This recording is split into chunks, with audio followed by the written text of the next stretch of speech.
जब हम पहाड़ों की बात करते हैं तो सबसे पहले हमारे दिमाग में हिमालय आता है। लेकिन भारत में ऐसी पहाड़ी श्रृंखला भी है जो हिमालय से भी करोड़ों साल पुरानी है। ये पहाड़ ना ऊंचे हैं ना बर्फ से ढके हुए हैं, लेकिन अगर ये ना होते तो दिल्ली से लेकर राजस्थान तक की जिंदगी बिल्कुल अलग होती। नमस्कार दोस्तों, मेरा नाम पल्लवी और आप देख रहे हैं पहाड़ी अनऑफिशियल और ये कहानी है अरावली की। 200 करोड़ साल पुरानी वो भारत की पहाड़ियां जो आज भी हमें जिंदा रखे हुए हैं। क्या आपने कभी सोचा है कि भारत की वो कौन सी पहाड़ियां हैं जो हिमालय से भी कई गुना ज्यादा पुरानी है? ऐसी पहाड़ियां जिन्होंने रेगिस्तान को रोका, नदियों को जन्म दिया और आज भी दिल्ली से लेकर राजस्थान तक करोड़ों लोगों को जिंदा रखे हुए हैं। ये कहानी है अरावली पर्वत श्रृंखला की, भारत की सबसे प्राचीन, सबसे रहस्यमयी और शायद सबसे उपेक्षित पहाड़ियों की।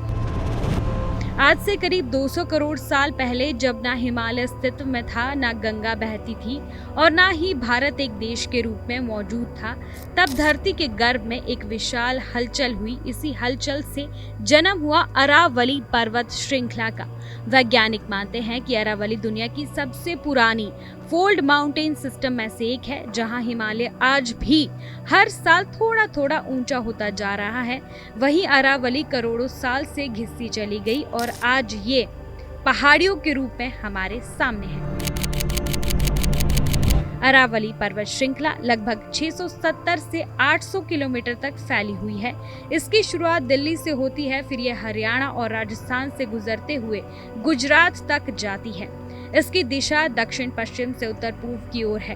कहीं इसकी चौड़ाई सिर्फ 10 किलोमीटर है तो कहीं 100 किलोमीटर तक फैल जाती है। इसकी औसत ऊंचाई 300 से 900 मीटर के बीच है, जबकि इसका सबसे ऊंचा शिखर गुरु शिखर है, जो राजस्थान के माउंट आबू में स्थित है और समुद्र तल से 1722 मीटर ऊंचा है। अब जरा कल्पना कीजिए कि अगर अरावली पर्वत श्रृंखला अस्तित्व में ना होती तो क्या होता। थार रेगिस्तान बिना किसी रुकावट के दिल्ली और एनसीआर तक फैल चुका होता। आज जहां खेत है वहां सिर्फ रेत होती। भूजल लगभग समाप्त हो चुका होता और उत्तर भारत की जलवायु कहीं ज्यादा कठोर होती। अरावली एक प्राकृतिक दीवार की तरह काम करती है, जो थार रेगिस्तान को पूर्व की ओर बढ़ने से रोकती है। यही वजह है कि राजस्थान का पश्चिमी हिस्सा बहुत शुष्क है, जबकि अरावली के पूर्व की ओर जमीन अपेक्षाकृत उपजाऊ है। अरावली सिर्फ पहाड़ों की श्रृंखला नहीं है, ये जल जीवन की जननी भी है। इसकी पूर्वी ढलानों से कई महत्वपूर्ण नदियां निकलती है, जैसे बनास, चंबल, बिराच और सावी, जो आगे चलकर यमुना और गंगा नदी प्रणाली को पानी देती है। वहीं इसकी पश्चिमी ढलान से निकलने वाली लूनी नदी कच्छ के रण तक पहुंचती है।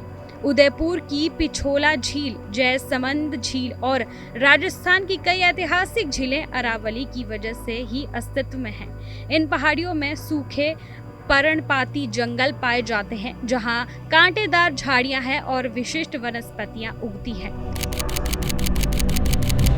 अरावली का ये इकोसिस्टम कई जीवों का घर है। यहाँ तेंदुए, लोमड़ियां, सियार, मोर और मॉनिटर लिजर्ड जैसे जीव पाए जाते हैं। Sariska tiger reserve, mount Abu वन्यजीव अभयारण्य और दिल्ली का असोला भट्टी क्षेत्र अरावली की जैव विविधता के जीवंत उदाहरण है। लेकिन अरावली के नीचे छिपा खनिज खजाना ही उसके विनाश की सबसे बड़ी वजह बन गया। संगमरमर, जस्ता, तांबा, सीसा और ग्रेनाइट जैसे बहुमूल्य खनिजों के लालच में दशकों तक अवैध खनन होता रहा। पहाड़ों को डायनामाइट से उड़ाया गया, जंगल काटे गए और प्राकृतिक संतुलन को गहरा नुकसान हुआ। हालात इतने बिगड़ गए कि 1992 में सुप्रीम कोर्ट को अरावली क्षेत्र में खनन पर रोक लगानी पड़ी। साल 2025 में अरावली को लेकर एक नया विवाद खड़ा हुआ, जब सुप्रीम कोर्ट ने अरावली की एक नई परिभाषा तय की। अदालत के अनुसार आसपास के मैदान से 100 मीटर से ज्यादा ऊंची भूमि को ही अरावली माना जाएगा। पर्यावरण विशेषज्ञों का कहना है कि इस परिभाषा से हजारों हेक्टेयर क्षेत्र संरक्षण से बाहर हो सकता है। इसी वजह से देश भर में विरोध और आंदोलन देखने को मिले। इन सब के बीच उम्मीद की एक किरण भी दिखाई देती है।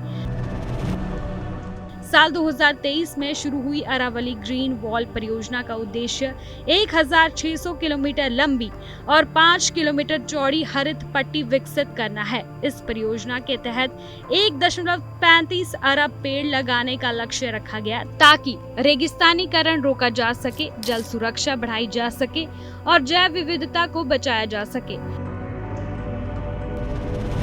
अंत में सच्चाई यही है कि अरावली सिर्फ पहाड़ों की एक श्रृंखला नहीं है, ये भारत की सांसों की डोर है।